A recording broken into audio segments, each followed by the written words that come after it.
দ্বাদশ শ্ৰেণীৰ মৰমৰ ছাত্ৰ ছাত্ৰীসকলক স্বাগতম জনাইছোঁ আজিৰ আমাৰ এই ক্লাছটোলৈ। চ' আজি মই আকৌ ইকনমিক্সৰ হায়াৰ ছেকেণ্ডেৰী ছেকেণ্ড ইয়েৰৰ ইকনমিক্সৰ 2022-ৰ যি কুৱেশ্যন আছে সেই কুৱেশ্যন পেপাৰখিনি লৈ আহিছোঁ। এই কুৱেশ্যন পেপাৰখিনি খুবেই ইম্পৰ্টেণ্ট হ'ব। তোমালোকৰ যিহেতু প্ৰিভিয়াছ ইয়েৰ কুৱেশ্যন পেপাৰবিলাক খুবেই ইম্পৰ্টেণ্ট হয়, ঠিক আছে। যিকোনো ধৰণৰ পৰীক্ষাৰ ক্ষেত্ৰত তোমালোকে মনত ৰাখিবা, আজিৰ পৰাই মনত ৰাখিবা যে তোমালোকে যিকোনো ধৰণৰ পৰীক্ষা দিয়ে দুটা বস্তু ইম্পৰ্টেণ্ট হয়। এটা হৈ আছে কি পৰীক্ষাৰ চিলেবাছটো,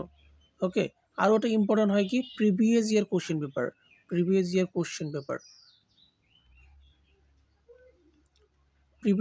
পেপাৰখিনি কি হয় ইম্পৰ্টেণ্ট হয়। চ' 2022-ৰ যিখিনি প্ৰিভিয়াছ ইয়েৰ কুৱেশ্যন পেপাৰ আছে, যিমান দূৰ সম্ভৱ আমি আজিৰ এই ক্লাছটোত আলোচনা কৰিম আৰু আজিৰ এই ক্লাছটোত আমি সমাপ্ত কৰিবলৈ যত্ন কৰিম। যদি সমাপ্ত কৰিব পৰা নাযায়, কাৰণ মোৰ সময়ো সংকীৰ্ণ, আধা ঘণ্টাৰ ভিতৰত যদি সম্পূৰ্ণ কৰিব পৰা নাযায়, তেনেহ'লে আমি পৰৱৰ্তী ক্লাছত আমি বাকী অংশখিনি আমি আলোচনা কৰিম বুলি মই ভাবিছোঁ ইতিমধ্যে, ঠিক আছে। চ' আজিৰ ক্লাছটো আমি আৰম্ভ কৰিছোঁ। চ' কি কৈছে নাম্বাৰ 1, 1 নম্বৰ, অনিচ্ছাকৃত নিবনুৱাৰ সংজ্ঞা লিখা। অনিচ্ছাকৃত নিবনুৱা কাক কোৱা হয়? অনিচ্ছাকৃত নিবনুৱা, যিয়ে ইচ্ছা মানে নিবনুৱা হোৱাৰ ইচ্ছা নাই কিন্তু উপায় নাপায় নিবনুৱা হ'বলগীয়া হয়, তাক অনিচ্ছাকৃত নিবনুৱা বুলি ক'ম, নহয় জানো? এনচাৰটো চাব পাৰা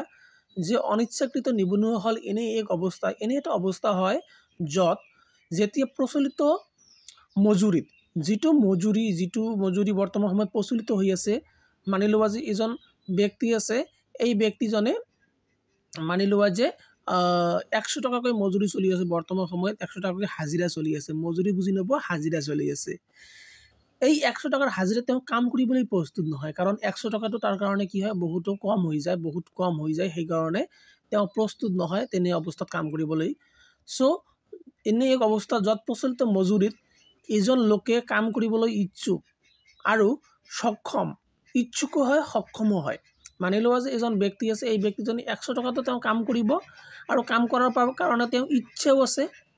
দুটা বস্তু ফেক্টৰ কৰিব, ইচ্ছাটো আছে প্লাছ তেওঁ কি হয় সক্ষম হয়, কিন্তু কাম বিচাৰি পোৱা নাই। কিন্তু তেওঁ মেইন কথা হ'ল যে কামেই বিচাৰি পোৱা নাই, তেনেহ'লে তাক কি বুলি ক'ম আমি? অনিচ্ছাকৃত নিবনুৱা বুলি কৈ দিম, ঠিক আছে। নাম্বাৰ 2, সক্ৰিয় চাহিদা কি? সক্ৰিয় চাহিদা, চ' এনচাৰটো চোৱা তোমালোকে। সক্ৰিয় চাহিদাই এনে এক সামগ্ৰিক চাহিদাৰ পৰিমাণক বুজায়। সক্ৰিয় চাহিদা যেতিয়া আমি কম কনচেপ্টটো, তেতিয়া তোমালোকে মনত ৰাখিবা সামগ্ৰিক চাহিদা। সামগ্ৰিক মানে কি? সামগ্ৰিক মানে বহুতবিলাক চাহিদা একেলগে সামগ্ৰিক চাহিদা হৈ যাব, ঠিক আছে। মানি লোৱা যে এজন ব্যক্তিৰ বিলাক চাহিদা, এজন ব্যক্তিৰ চাহিদা একেলগ হৈ পিনে সামগ্ৰিক চাহিদাৰ সৃষ্টি হয়। চ' সক্ৰিয় চাহিদা এনে এক সামগ্ৰিক চাহিদাৰ পৰিমাণক বুজায় য'ত সামগ্ৰিক চাহিদা সামগ্ৰিক যোগান হয়, য'ত সামগ্ৰিক চাহিদা সামগ্ৰিক কি হ'ব? যোগান হ'ব। অৰ্থাৎ আমাৰ যিমান পৰিমাণে চাহিদা থাকিব, সিমান পৰিমাণে কোনোবাই নহ'লে কোনোবাই আমাক যোগান ধৰিব পাৰি আছে, ছাপ্লাই দিব পাৰি আছে, SUPPLY ছাপ্লাই দিব পাৰি আছে। চ' এনে এক অৱস্থা য'ত সামগ্ৰিক চাহিদাটো, যিটো সামগ্ৰিক ডিমাণ্ড আছে, ডিমাণ্ডটো কি হ'ব? ছাপ্লাই হ'ব। অৰ্থাৎ য'ত সামগ্ৰিক ডিমাণ্ড ইজিকেল টু কি হ'ব? ছাপ্লাই হ'ব, ঠিক আছে। তেনেহ'লে সেইটো কি হ'ব? আমাৰ সক্ৰিয় চাহিদা। নাম্বাৰ 3, মূলধনৰ ক্ষয় ক্ষতি বুলিলে কি বুজা? মূলধনৰ ক্ষয় ক্ষতি বুলিলে কি বুজি পাওঁ আমি? এনচাৰ চোৱা। মূলধনৰ ক্ষয় ক্ষতি বুলিলে উৎপাদন প্ৰক্ৰিয়াত ব্যৱহৃত স্থায়ী সম্পত্তিৰ ক্ষয় ক্ষতিৰ মূল্যক বুজায়। মানি লোৱা যে মূলধনৰ ক্ষয় ক্ষতি বুলিলে আমি কি বুলি ক'ম? মানি লোৱা যে তোমালোকৰ এটা কোম্পানী আছে, কোম্পানীটোত এটা এছেট আছে, মানি লোৱা যে এটা মেচিন আছে। এই মেচিনটো যোৱা 5 বছৰৰ আগত কিনিছা তুমি, আৰু যোৱা 5 বছৰত নিশ্চিত ৰূপে কিবা নহ'লে কিবা তেওঁৰ কি হ'ব? ক্ষয় ক্ষতি হ'ব। কেতিয়াবা ফেনটো নষ্ট হৈ যাব পাৰে, মেচিনৰ ভিতৰত যদি ফেন আছে, কেতিয়াবা কিবা নষ্ট হৈ যাব। এই ক্ষয় ক্ষতিৰ পৰিমাণক যিমান টকা ক্ষয় ক্ষতি কৰিলোঁ আমি, এই ক্ষয় ক্ষতিৰ পৰিমাণক আমি কি বুলি ক'ম? মূলধনৰ ক্ষয় ক্ষতি বুলি ক'ম, ঠিক আছে। আৰু এই মেচিনটো, কোম্পানীৰ এটা যিটো মেচিন আছে, মেচিনটো কি হয়? আমি স্থায়ী সম্পত্তি হয়, ঠিক আছে। তাৰপিছত 4 নম্বৰ কি কৈছে? GNP। চ' GNP কি হয়? Gross national product. Gross national product is equal to কি হ'ব? GDP, gross domestic product, okay. আৰু এইটো হ'ব প্লাছ আহি যাব, প্লাছ কি আহি যাব? যে বিদেশৰ পৰা যিখিনি আমি উৎপাদনত আয় লাভ কৰিলোঁ, সেইখিনি আয়, ঠিক আছে। চ' উৎপাদন মূল্যত বিদেশৰ পৰা হোৱা আয়, বিদেশৰ পৰা যিখিনি আমাৰ ধন আহিছে, ইনকাম আহিছে, সেই ইনকামখিনি ইয়াত কি হ'ব? আহি যাব, ওকে নাম্বাৰ 5 বৈদেশিক বিনিময় বজাৰ কি বৈদেশিক বিনিময় বজাৰ বুলিলে আমি কি বুজি পাওঁ এইখিনি এতিয়া সো বৈদেশিক বিনিময় বজাৰ বুলিলে বিভিন্ন দেশৰ মুদ্ৰাৰ যোগান আৰু চাহিদাৰ নিয়ন্ত্ৰণকাৰী বজাৰক বুজোৱা হয় বৈদেশিক বিনিময় বজাৰত কি কৰা হয় বিভিন্ন দেশৰ মুদ্ৰাৰ যোগান আৰু চাহিদা নিয়ন্ত্ৰণ কৰা হয় জাস্ট মনত ৰাখিবা এটা মানি লব যে সেন্টাৰ আছে এই সেন্টাৰত কি থাকিব বিভিন্ন বিভিন্ন দেশৰ এমবেসি বিলাক থাকিব এনেকৈ আছে ঠিক আছে আৰু কি কৰিব সিহঁতৰ যোগান মুদ্ৰাৰ যোগান আৰু চাহিদা টকা মানিৰ যোগান ডিমান্ড আৰু সাপ্লাই খিনি কি কৰিব ক্ৰিয়েট কৰিব যোগান আৰু চাহিদা কি কৰিব সিহঁতে নিয়ন্ত্ৰণ কৰিব ঠিক আছে নাম্বাৰ 6 পৰিশোধৰ সমতাৰ চলিত হিচাপত নিম্নলিখিত কোন কেইটা লেনদেন অন্তৰ্ভুক্ত হয় পৰিশোধৰ সমতা যদি আমি পৰিশোধ কৰিব বিচাৰো কোনো এটা ক্ষেত্ৰত তেনেহলে নিম্নলিখিত কোন কেইটা লেনদেন অন্তৰ্ভুক্ত হয় দ্ৰব্যৰ আমদানি আৰু ৰপ্তানি নিশ্চিত ৰূপে হ'ব আমদানি আৰু ৰপ্তানি মানিলে যে দুখন দেশ আছে পাকিস্তান আৰু ভাৰত বা ইন্ডিয়া ঠিক আছে ইহঁতৰ মাজত যদি আমি কেৱল মাত্ৰ আমদানিয়ে কৰি থাকো তেনেহলে কিন্তু আমাৰ পৰিশোধ নহব বা আমাৰ সমানৰূপে পৰিশোধ নহব আমি কি কৰিব লাগিব ৰপ্তানিও কৰিব লাগিব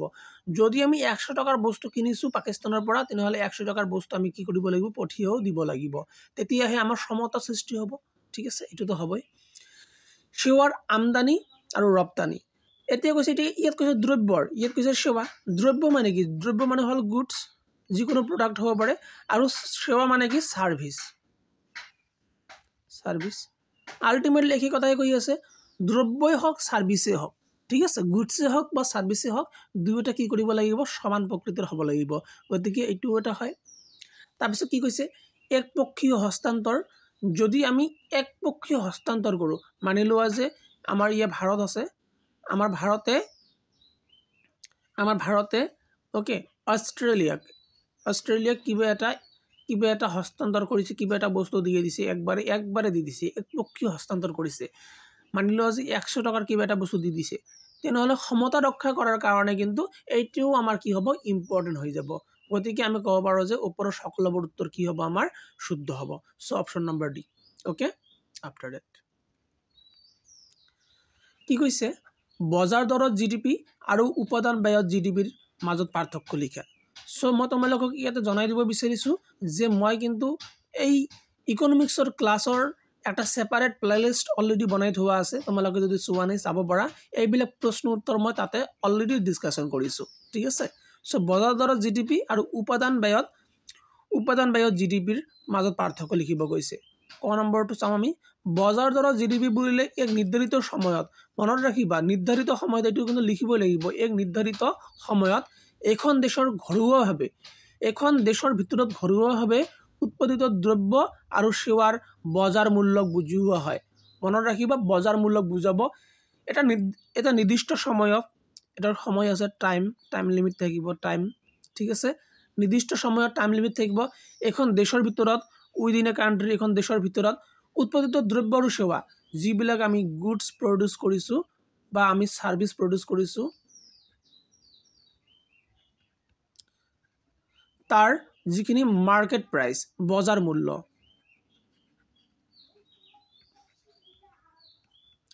মাৰ্কেট প্ৰাইস বুজোৱা হয় জয় ক্ষয়ক্ষতিকো অন্তৰ্ভুক্ত হৈ থাকে আৰু ইয়াত কি অন্তৰ্ভুক্ত হৈ থাকিব ইয়াত অন্তৰ্ভুক্ত হৈ থাকিব ডেপ্ৰিসিয়েশন বা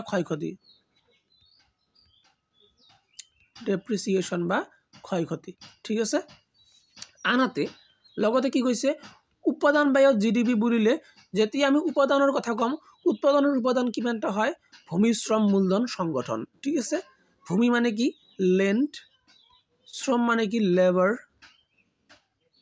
মূলধন মানে কি ক্যাপিটাল সংগঠন মানে কি অর্গানাইজেশন ওকে এই চাৰিটা বস্তু সো উপাদান ব্যয় জিডিপি বুলিলে এক নিৰ্দিষ্ট সময়ত এটো এটা নিৰ্দিষ্ট সময়ত এটা তাৰ মানে টাইম থাকিব টাইম বাউন্ড কৰি দি আছে নিৰ্দিষ্ট সময়ত ওকে নিৰ্দিষ্ট সময়ত এখন দেশৰ সকলো উৎপাদন গোটৰ পৰা হোৱা ঘৰুৱা উৎপাদন যিমান বিলাক উৎপাদন গোট আছে বা কোম্পানী আছে ওকে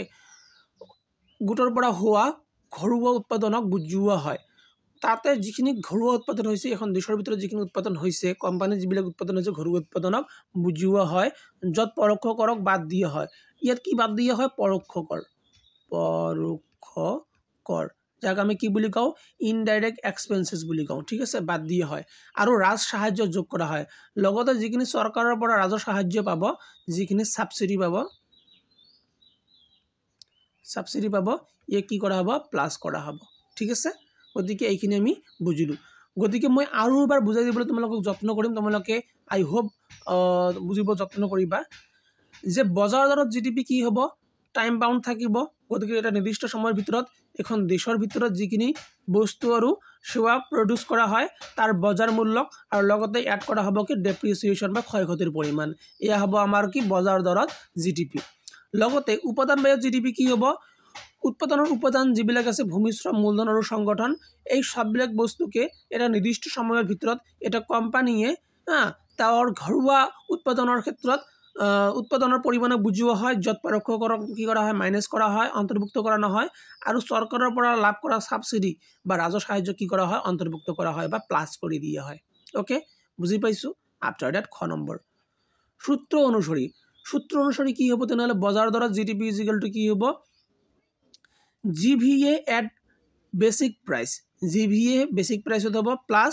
পৰোক্ষ কৰখিনি ইনক্লুড হ'ব মাইনাস সাহায্য লগতে আমি সাহায্যখিনি কি কৰিম আমি মাইনাস কৰিম লগতে চোৱা ইয়া সাহায্যখিনি প্লাস হৈছে সাবসিডি প্লাস হৈছে আৰু ইয়াত হ'ব কি মাইনাস আনহাতে উপাদান মূল্য জিডিপি কি হ'ব বজাৰ দৰত জিডিপি বজাৰ দৰত প্ৰথমে আমি জিডিপি বিক কৰিম বজাৰ দৰত জিডিপি বিক কৰিলে এইখিনি উলিয়ালো প্লাস সাহায্য লগতে আমি সাহায্যখিনি ইনক্লুড কৰিম যিখিনি সাহায্য আমি চৰকাৰৰ পৰা পালো মাইনাস পৰোক্ষ কৰ লগতে পৰোক্ষ কৰখিনি কি কৰিম আমি তেতিয়া মাইনাস কৰি দিম গতিকে এইখিনি নিয়মটো তোমালোকৰ মনত ৰাখিবই লাগিব গতিকে এই সূত্ৰখিনি তোমালোকে মনত ৰাখিবলৈ যত্ন কৰিবা ঠিক আছে বজাৰ দৰত জিডিপি কি হ'ব আৰু উপাদান মূল্য জিডিপি কি হ'ব ওকে আই হোপ তোমালোকে বুজি পাইছা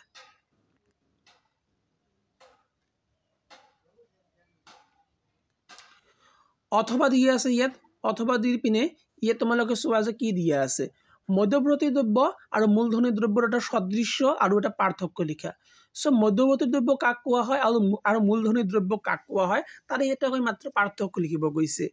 সো দুয়োবিধ দ্ৰব্যই সদৃশ্য আৰু এটা পাৰ্থক্য ওকে সদৃশ্য আলোচনা কৰো আমি দুয়োবিধ দ্ৰব্যই উৎপাদন প্ৰক্ৰিয়াত ব্যৱহাৰ কৰা হয় সো মধ্যৱৰ্তী দ্ৰব্যই হওক ওকে বা মূলধনী দ্ৰব্যই হওক দুয়োটাই আমি কি ব্যৱহাৰ কৰো উৎপাদন প্ৰতিষ্ঠানত বা উৎপাদন প্ৰক্ৰিয়াত ব্যৱহাৰ কৰা দেখা পোৱা যায় আগত মই বুজাই দিবলৈ যত্ন কৰিম মধ্যৱৰ্তী দ্ৰব্য কোনটো হয় ওকে সো আমি চাম এতিয়া মধ্যৱৰ্তী দ্ৰব্য কোনটো হয় মানি লোৱা যে ইয়া আছে মৰাপাট তোমাৰ কিতাপত এইটো উদাহৰণ দিয়া আছে মৰাপাটৰ পৰা আমি কি প্ৰস্তুত কৰিছো মানি লোৱা যে কাপোৰ প্ৰস্তুত কৰিছো কাপোৰ তেনেহলে মৰাপাট যেটো আছে মৰাপাটটো হ'ব আমাৰ কি ৰ মেটেৰিয়েল আৰু এই ৰ মেটেৰিয়েলটো হ'ব আমাৰ মধ্যৱৰ্তী দ্ৰব্য বা মধ্যৱৰ্তী দ্ৰব্য ঠিক আছে আৰু আমাৰ মূলধনী দ্ৰব্য কি হ'ব কাপোৰটো ঠিক আছে গতিকে দুয়োবিধ দ্ৰব্য আমি কত ব্যৱহাৰ কৰি আছো উৎপাদন প্ৰক্ৰিয়াত কি কৰি আছো ব্যৱহাৰ কৰি আছো আৰু মৰাপাটটো এটা মূলধনী দ্ৰব্য হ'ব পাৰে কাৰণ এইটো মৰাপাটটো বেছি পিনে বিক্ৰী কৰি পিনে আমাৰ কি হ'ব আমি টকা উপাৰ্জন কৰিব পাৰো গতিকে ইয়াও এটা মূলধনী দ্ৰব্য হ'ব পাৰে সো দুয়োবিধ দ্ৰব্য উৎপাদন প্ৰক্ৰিয়াত আমি সাধাৰণতে ব্যৱহাৰ কৰো লগতে পাৰ্থক্য হৈছে মধ্যৱৰ্তী দ্ৰব্য এবিধ উৎপাদন প্ৰক্ৰিয়াৰ সহায়ক দ্ৰব্য হিচাপে কাম কৰে দ্ৰব্য এটা যদি আমি কেতিয়াবা যদি উৎপাদন কৰো তেনেহলে মধ্যৱৰ্তী দ্ৰব্যই আমাক কি কৰে সহায়ক হিচাপে কাম কৰে বা আমাক হেল্প কৰে আৰু নিঃশেষ হৈ নাযায় আৰু মধ্যৱৰ্তী দ্ৰব্য কেতিয়াও শেষ হৈ নাযায় বা নিঃশেষ হৈ নাযায় আনহাতে কিন্তু মূলধনী দ্ৰব্য যিখিনি আছে উৎপাদনত দীৰ্ঘকালৰ বাবে ব্যৱহাৰ কৰা হয় যিখিনি মূলধনী দ্ৰব্য আছে সেয়া কিন্তু দীৰ্ঘ সময়ৰ কাৰণে বা দীঘলীয়া সময়ৰ কাৰণে ব্যৱহাৰ কৰা সাধাৰণতে দেখিব পোৱা যায় যেনেকৈ এটা কোম্পানীত থকা মূলধনী দ্ৰব্যৰ মই উদাহৰণ দিছো তোমালোকক অলপমান আগতে যে মানি লোৱা যে মৰাপাটৰ পৰা কাপোৰ প্ৰস্তুত কৰিবৰ কাৰণে আমাৰ এটা কি আছে মেচিন লাগিব এই মেচিনটো আমাৰ হ'ব কি মেচিনটো হ'ব আমাৰ মূলধনী দ্ৰব্য আৰু মধ্যৱৰ্তী দ্ৰব্য হ'ব কি আমাৰ মৰাপাট তেনেহলে মৰাপাট আৰু মেচিনটো প্লাস কৰি পিনে আমি কি লাভ কৰিলো আমি কাপোৰ লাভ কৰিলো গতিকে দুয়োটাই ইম্পৰ্টেন্ট আছে ঠিক আছে আফটাৰ দ্যাট আমি নেক্সট কোৱেশ্চনটো লৈ গৈছো সঞ্চয়ৰ বা মিতব্যয়িতাৰ স্বাৰ্থৰ বুলিলে কি বুজা সঞ্চয়ৰ স্বাৰ্থৰ বা মিতব্যয়িতাৰ স্বাৰ্থৰ বুলিলে কি বুজা এইটো আমাৰ কোশ্চেন আমি আনসাৰ এতিয়া চাম চোৱা কেইন্সৰ অৰ্থাৎ জন মেনাৰ্ড কেইন্স আমাৰ অৰ্থনীতিবিদ এজন কেইন্সৰ সুদৰ হাৰ আৰু সঞ্চয়ৰ মাজৰ সম্পৰ্কৰ ধাৰণাটোক সুদৰ হাৰ আৰু সঞ্চয়ৰ মাজত যেটো ধাৰণা আছে মনত ৰাখিবা এক পৰস্পৰ বিৰোধী ক্ৰিয়া হিচাপে ব্যাখ্যা কৰিছে কেইন্সে সুদৰ হাৰ আৰু সঞ্চয়ৰ মাজৰ সম্পৰ্ক এটা পৰস্পৰ বিপৰীত ধৰ্মী এটা ক্ৰিয়া হিচাপে তেওঁ ব্যাখ্যা কৰিছিল তেওঁ কৈছিলে সঞ্চয় এটা ভাল অভ্যাস হয় সঞ্চয় ভাল অভ্যাস কিন্তু অৰ্থনীতি এখনত সকলো ব্যক্তি যদি সঞ্চয় বৃদ্ধি কৰে কিন্তু কোনো এখন দেশত যদি সকলো ব্যক্তিয়েই সঞ্চয় নিজৰ সঞ্চয় বৃদ্ধি কৰাত লাগি থাকে তেতিয়া কিন্তু প্ৰকৃত অৰ্থত মুঠ সঞ্চয়ৰ পৰিমাণ বৃদ্ধি নাপায় কিন্তু তেতিয়া প্ৰকৃত অৰ্থত আমাৰ টোটাল গোটেই আমি যদি দেশৰ কথা চিন্তা কৰো তেনেহলে মুঠ সঞ্চয়ৰ পৰিমাণখিনি বৃদ্ধি নাপাব ইয়াৰ বিপৰীতে ই হ্ৰাস পায় লগতে আমি ক'ব পাৰো যে আলটিমেটলি তেওঁ সঞ্চয় যেটো আছে আমাৰ দেশৰ কাৰণে হ্ৰাস পাব বা স্থিৰতাহে থাকে যদিও বা হ্ৰাস নাপায় তেনেহলে কি হৈ থাকিব স্থিৰ হৈ থাকিব বা একো লৰচৰ নকৰে বাঢ়িও নাযায় কমিও নাযায় এনেকুৱা অৱস্থা এটা থাকিব এই স্থিৰটোকে আৰু এই স্থিৰকে আমি কি বুলি কম মিতব্যয়িতাৰ স্বাৰ্থৰ বুলি জনা যায় এই স্থিৰ হৈ থাকিব যে ইয়াকে আমি মিতব্যয়িতাৰ স্বাৰ্থৰ বুলি ক'ব পাৰো অথবা অৰবা বা নাইবা দি পিনে দিয়া আছে তোমালোকে চাব পাৰা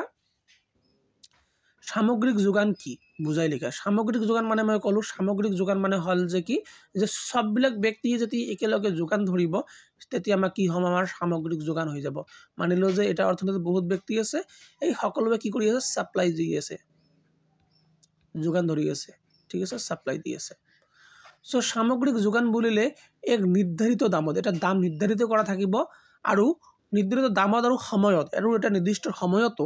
এখন অৰ্থনীতিত উৎপাদিত দ্ৰব্য এখন ইকোনমিক্সত এখন অৰ্থনীতিৰ ভিতৰত উৎপাদিত যিটো দ্ৰব্য আছে আৰু সেৱাৰ আছে সেৱাৰ মুঠ পৰিমাণক বুজায় কিমান পৰিমাণে সেৱা বা আমি দ্ৰব্য উৎপাদন কৰিলো এখন অৰ্থনীতিত সেই তাৰ মুঠ পৰিমাণক বুজাব সাপ্লাই মানে কি উৎপাদন কৰা মানে কি প্ৰডাকশন কৰা সো এটা নিৰ্দিষ্ট দাম থাকিব ফিক্সড প্ৰাইস আৰু কি কৈছে এটা ফিক্স এটা টাইম থাকিব এটা মানিলো আজি এক বছৰৰ ভিতৰত এটা নিৰ্দিষ্ট দামত আমি কিমান বিলাক দ্ৰব্য আৰু সেৱা উৎপাদন কৰিলো বা প্ৰডাকশন কৰিলো ইয়াত আমি হৰ্ষকালৰ সামগ্ৰিক যোগান ৰেখাডাল সদায় বাওফালৰ তলৰ পৰা সোঁফাললৈ ক্ৰমে ওপৰমুৱা হয় হৰ্ষকালৰ সামগ্ৰিক যোগানটো কেনেকুৱা হয় এনেকুৱা ধৰণৰ হয় ঠিক আছে এইটো তোমালোক চিত্ৰটো মনত ৰাখিব 45 ডিগ্ৰী এংগেলৰ হ'ব ঠিক আছে এইটো হল আমাৰ এক্স কাৰ্ভ এইটো হল আমাৰ কি ওয়াই কাৰ্ভ ওকে এইটো হল এএস তাৰ মানে কি এগ্ৰিগেট সাপ্লাই আৰু এইটো হ'ব কি আমাৰ এডি তাৰ মানে সামগ্ৰিক যেটো আমাৰ ডিমান্ড আছে চাহিদাটো আমাৰ লাহে লাহে কমি যাব কিন্তু যোগানটো আমাৰ লাহে লাহে বাঢ়ি যাব কিন্তু এটা সময়ত কি দুইও কি কৰে কাটাকাটি কৰে ঠিক আছে আফটাৰ দ্যাট যদি বুজি পোৱা নাই মোক জনাবা মই অলৰেডি কিন্তু ইয়াৰো ক্লাস কৰি ৰাখিছো যিবিলাক তোমাৰ চিত্ৰ বা ডায়াগ্ৰাম আছে ইয়াৰো সেপাৰেট ক্লাস মই ইয়াত প্লেলিষ্টত দিয়া আছে প্লেলিষ্টত কৰি থোৱা আছে তোমালোকে চাব পাৰা ওকে আফটাৰ দ্যাট প্ৰত্যক্ষ কৰ আৰু পৰোক্ষ কৰৰ মাজত দুটা পাৰ্থক্য লিখা সো আমি তো জানো ডাইৰেক্ট ট্যাক্স এন্ড ইনডাইৰেক্ট ট্যাক্সৰ মাজত পাৰ্থক্য আমাক উলিয়াব দিছে ক নম্বৰটো চোৱা তোমালোকে ক নম্বৰত কি দিয়া আছে যি কৰৰ সংঘাত আৰু আপাতন একেজন ব্যক্তিৰ ওপৰতে এনে কৰ প্ৰত্যক্ষ কৰ বলে মই সিম্পলি কৈ দিছো এইটো লিখিব নালাগে মই সিম্পলি কৈ দিছো যি কৰ প্ৰদান কৰতাই নিজে প্ৰদান কৰে তাক প্ৰত্যক্ষ কৰ বলে কৰ যি প্ৰদান কৰিব তোমালোকে দৰকাৰ পৰিলে লিখি লবা যি কৰ প্ৰদান কৰতাই নিজে প্ৰদান কৰে তাক প্ৰত্যক্ষ কৰ বলে আৰু পৰোক্ষ কৰ কাক ক'ব তেনেহলে যি কৰ প্ৰদান কৰতাই নিজে প্ৰদান নকৰি আনৰ হতুৱাই প্ৰদান কৰে তাক পৰোক্ষ কৰ বলে ঠিক আছে খ নম্বৰ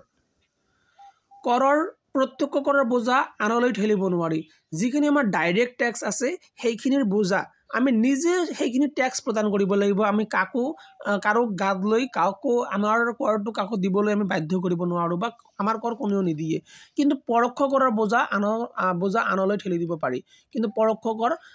আমি দিব নালাগে, আনে দিব। ঠিক আছে, গতিকে পৰোক্ষ কৰৰ বোজা আমি ঠেলি দিব পাৰোঁ, কিন্তু প্ৰত্যক্ষ কৰৰ অৰ্থাৎ আমাৰ ডাইৰেক্ট টেক্সৰ যিখিনি বোজা আমি কাকো ঠেলি দিব নোৱাৰোঁ। অ'কে, আফটাৰ ডেট 5 নম্বৰ, উচ্চ ক্ষমতা সম্পন্ন মুদ্ৰাৰ উপাদানসমূহ কি কি? উচ্চ ক্ষমতা সম্পন্ন যিখিনি মুদ্ৰা আছে তাৰ বিভিন্ন উপাদানসমূহ কি কি হ'ব তোমালোকে মনত ৰাখিব। উচ্চ ক্ষমতা সম্পন্ন আৰু নিম্ন ক্ষমতা সম্পন্ন মুদ্ৰাৰ মই তোমালোকক অলৰেডি সেপাৰেট ক্লাছত মই ক্লাছ কৰিছোঁ, তোমালোকে চাবা দেই এইবিলাক। ঠিক আছে, খুবেই ইম্পৰ্টেণ্ট হয় তোমালোকৰ পৰীক্ষাৰ কাৰণে এইবিলাক বস্তু। কি কি? ক নম্বৰ, জনসাধাৰণৰ মাজত প্ৰচলিত মুদ্ৰা আৰু কাগজৰ নোট। ৰাইজৰ মাজত যিখিনি প্ৰচলিত মুদ্ৰা আছে লগতে কাগজৰ নোট আছে সেইখিনি বস্তু আহিব। খ নম্বৰ, বাণিজ্যিক বেংকৰ নগদ জমা, যিখিনি আমি নগদ জমা কৰিছোঁ, কেছ ডিপজিট কৰিছোঁ বাণিজ্যিক বেংকত, সেইখিনি আহিব। লগতে কি আহিব? ৰিজাৰ্ভ বেংকত থকা ভাৰত চৰকাৰ আৰু বাণিজ্যিক বেংকৰ মুঠ জমা। ৰিজাৰ্ভ বেংক অফ ইণ্ডিয়াত ভাৰত চৰকাৰ, আমাৰ ইণ্ডিয়ান গভৰ্ণমেণ্টৰে হওক, ইণ্ডিয়ান গভৰ্ণমেণ্টৰে হওক বা বাণিজ্যিক বেংকসমূহৰে হওক, সকলোৱে যিখিনি মুঠ জমা ৰাখিছে, ঠিক আছে, কেছ টকা জমা ৰাখিছে, এইখিনি টকাও আহি যাব। গতিকে সূত্ৰখিনি তোমালোকে এবাৰ চাই ল'বা গৈ পিনে। ঠিক আছে, এতিয়া নেক্সট কুৱেশ্যনলৈ গৈ আছোঁ আমি। অ'কে, বেংক হাৰ আৰু নগদ সংৰক্ষণ অনুপাতৰ সংজ্ঞা লিখা। বেংক হাৰ কি আৰু নগদ সংৰক্ষণ অনুপাতৰ সংজ্ঞা লিখিব কৈছে। অ'কে,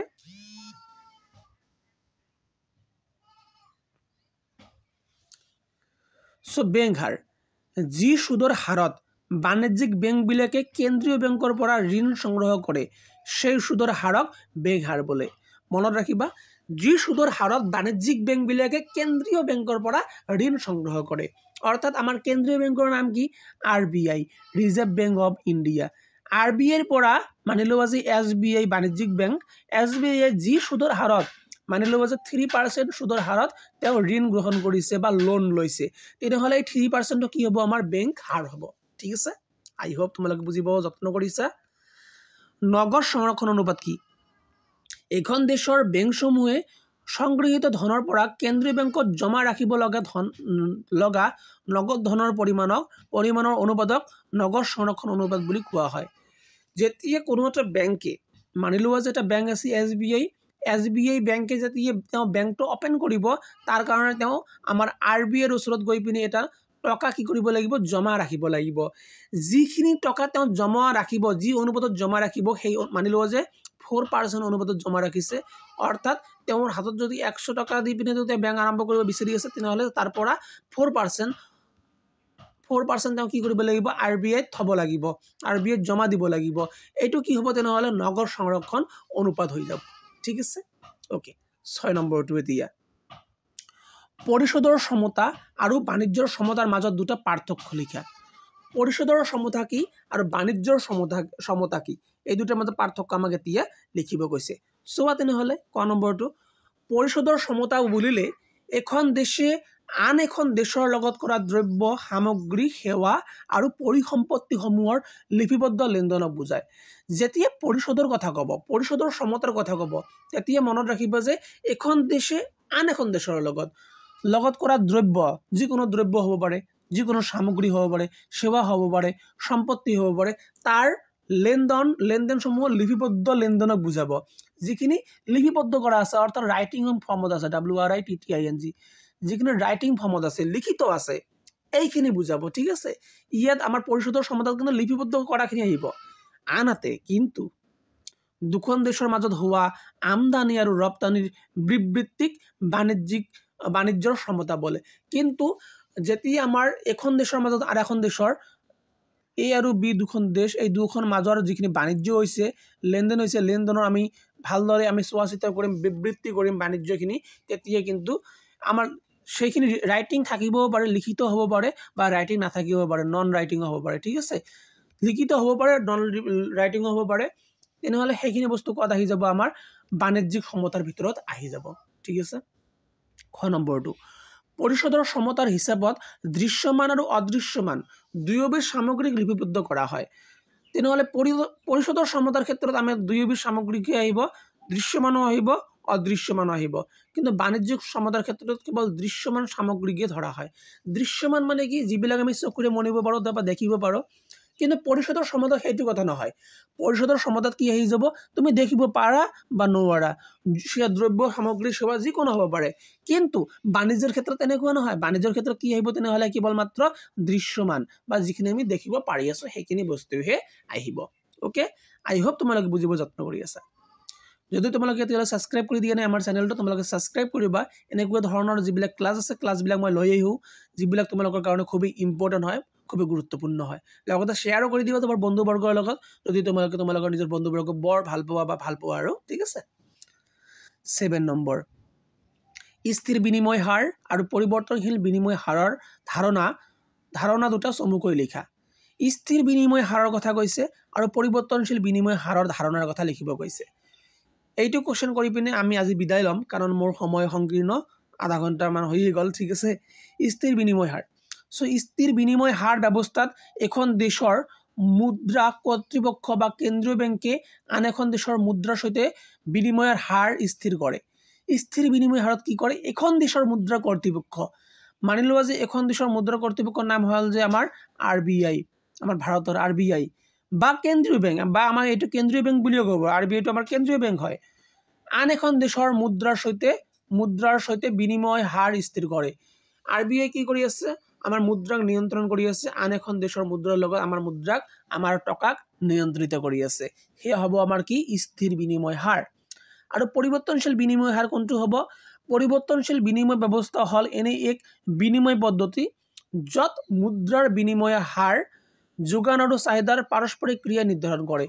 আৰু পৰিৱৰ্তনশীল বিনিময় হাৰত কিন্তু আমাৰ RBI বা কেন্দ্ৰীয় বেংকৰ কোনো ভূমিকা নাথাকে সববিলাক তেওঁলোকে এৰি দিয়ে কাৰ ওপৰত এৰি দিয়ে এটা হল যোগানৰ ওপৰত এৰি দিয়ে আনটো হল কি চাহিদাৰ ওপৰত এৰি দিয়ে সো ডিমান্ড আৰু সাপ্লাই অনুযায়ী আমাৰ যিখিনি মুদ্ৰা আছে মুদ্ৰাৰ হাৰখিনি কম বা বেছি হৈয়ে থাকে গতিকে পৰিৱৰ্তনশীল বিনিময় হাৰ যেহেতু পৰিৱৰ্তন হ'ব যেতিয়া ডিমান্ড বাঢ়িব যেতিয়া চাহিদা বাঢ়িব কিন্তু স্থিৰ বিনিময় হাৰ তেনেকুৱা নহয় আমাৰ RBI একদম টাইটলি মেইনটেইন কৰে ঠিক আছে টাইটলি মেইনটেইন কৰে যে আমাৰ টকাখিনি আমাৰ দেশৰ যিখিনি মুদ্ৰা আছে সেইখিনি যাতে তললৈ গুচি নাযায় বা নষ্ট হৈ নাযায় ঠিক আছে সো আজিলৈ আমি ইমানতে ৰাখিলো আমাৰ ক্লাছখিনি মোৰ আৰু এটা কাম আছে পৰৱৰ্তী ক্লাছত আমি লগ পাই আছো অহাকালিলৈ মই ক্লাছখিনি দি দিম আজিতো এইটো ক্লাছ ৰেকৰ্ড হৈ গ'ল আৰু আপলোড হৈ যাব সো লগ পাই আছো আজিলৈ ইমানে থাকক জয় হিন্দ জয় ভাৰত